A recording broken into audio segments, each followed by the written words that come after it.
प्रधानमंत्री नरेंद्र मोदी ने अपने मासिक रेडियो कार्यक्रम मन की बात के 106वें एपिसोड के दौरान लोगों से त्योहारों पर लोकल सामान खरीदने की अपील की है।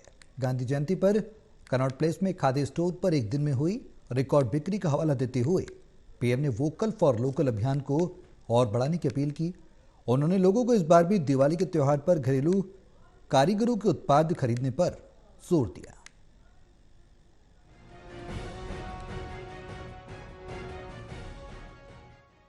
प्रधानमंत्री नरेंद्र मोदी ने 31 अक्टूबर को लौह पुरुष सरदार वल्लभ भाई पटेल की जयंती पर मेरा युवा भारत नामक एक संगठन की नींव रखे जाने की घोषणा की, जो राष्ट्र निर्माण से जुड़ी विभिन्न योजनाओं में देश के युवाओं को सक्रिय भागीदारी निभाने का अवसर प्रदान करेगा।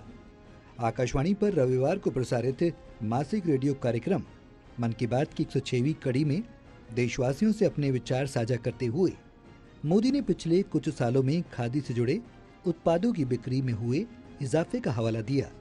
उन्होंने देशवासियों से एक बार फिर अधिक से अधिक स्थानीय उत्पादों को खरीदने की अपील की और आत्मनिर्भर भारत के संकल्प को पूरा करने का आह्वान किया। पीएम ने कहा कि 31 अक्टूबर को ही एक बहुत बड़े राष्ट्रव्यापी संगठन की नींव रखी जा रही है और इस संगठन का नाम होगा मेरा युवा भारत। पीएम मोदी ने कहा कि यह संगठन भारत के युवाओं को राष्ट्र निर्माण से जुड़ी विभिन्न योजनाओं में सक्रिय भूमिका निभाने का अवसर देगा। प्रधानमंत्री ने इस महीने की शुरुआत में गांधी जयंती के अवसर पर दिल्ली के कनॉट प्लेस स्थित खादी भंडार में एक ही दिन में 1.5 करोड़ रुपए से ज्यादा की बिक्री का उल्लेख करते हुए कहा कि 10 साल पहले देश में जहां खादी उत्पादों की बिक्री बड़ी मुश्किल से 30,000 करोड़ रुपए से कम थी, आज ये बढ़कर 1.25 लाख करोड़ रुपए के आसपास पहुंच गई है। उन्होंने कहा कि खादी की बिक्री बढ़ने का मतलब है इसका फायदा शहर से लेकर गांव तक में अलग अलग लोगों तक पहुंचता है। पीएम ने कहा कि इस बिक्री का लाभ बुनकरों, हस्तशिल्प कारीगरों, किसानों, आयुर्वेदिक पौधे लगाने वालों और कुटीर उद्योगों को मिलता है। प्रधानमंत्री ने इसे वोकल फॉर लोकल अभियान की ताकत बताते हुए देशवासियों से आग्रह किया कि जब भी वो पर्यटन या तीर्थटन पर जाएं तो वहां के स्थानीय उत्पादों को जरूर खरीदें। उन्होंने लोगों से अपनी यात्रा के कुल बजट के कुछ हिस्से को स्थानीय उत्पादों की खरीदारी के लिए रखने का आग्रह किया। आगामी त्योहारों का उल्लेख करते हुए मोदी ने लोगों से अपनी खरीदारी में स्थानीय उत्पादों को प्राथमिकता देने का आह्वान किया और कहा कि दृष्टि केवल छोटे दुकानदारों और रेहड़ी पटरी से सामान लेने तक सीमित नहीं है। उन्होंने कहा, आज भारत दुनिया में विनिर्माण का बड़ा केंद्र बन रहा है। कई बड़े ब्रांड यहीं पर अपने उत्पाद तैयार कर रहे हैं।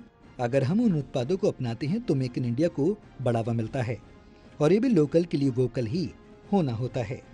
प्रधानमंत्री ने ऐसे उत्पादों को खरीदते समय डिजिटल लेन देन का उपयोग करने का अनुरोध किया।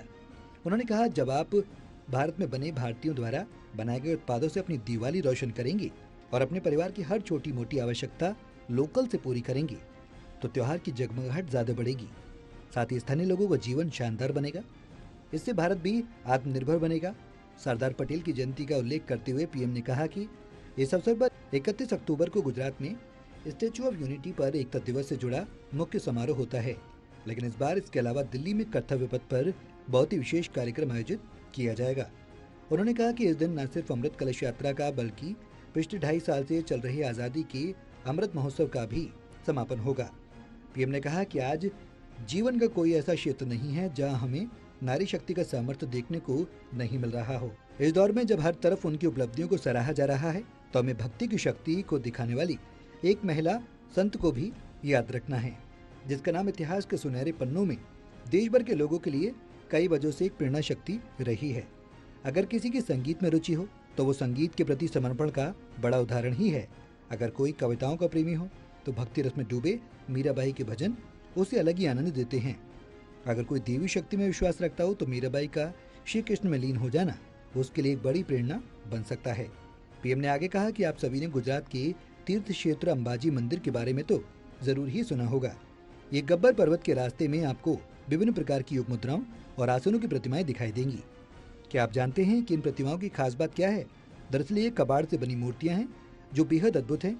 अंबाजी शक्तिपीठ पर देवी मां के दर्शन के साथ साथ ये प्रतिमाएं भी श्रद्धालुओं के लिए आकर्षण का केंद्र बन गई हैं। पीएम ने आगे कहा कि त्योहारों के इस मौसम में इस समय देश में खेलों का भी परचम लहरा रहा है। पिछले दिनों एशियन गेम्स के दौरान पैरा एशियन गेम्स में भी भारतीय खिलाड़ियों ने जबरदस्त कामयाबी हासिल की। इन खेलों में भारत ने 111 मेडल जीतकर एक नया इतिहास रच दिया। मैं पैरा एशियन गेम्स में हिस्सा लेने वाले सभी एथलीटों को बहुत बहुत बधाई देता हूँ। प्रधानमंत्री ने कहा कि 30 अक्टूबर को गुरु गोविंद जी की पुण्यतिथि भी है। हमारे गुजरात और राजस्थान के आदिवासी और वंचित समुदाय के जीवन में गुरु गोविंद जी का विशेष महत्व रहा है। गुरु गोविंद जी को मैं अपनी श्रद्धांजलि अर्पित करता हूँ।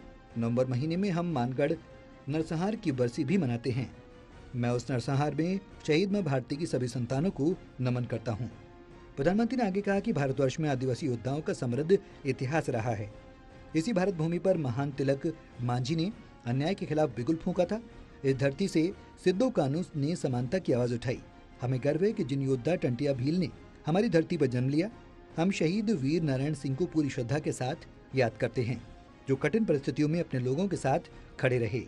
वीर रामजी गोंड हो, वीर गुंडाधुर हो, भीमा नायक हो, उनका साहस आज भी हमें प्रेरित करता है।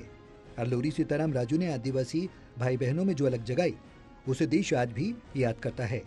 नॉर्थ ईस्ट में कियांग नोबांग और रानी गाइदलियो जैसे स्वतंत्रता सेनानियों से भी हमें काफी प्रेरणा मिलती है। आदिवासी समाज से ही देश को राजमोहिनी देवी और रानी कमलापति जैसी वीरांगनाएं मिली।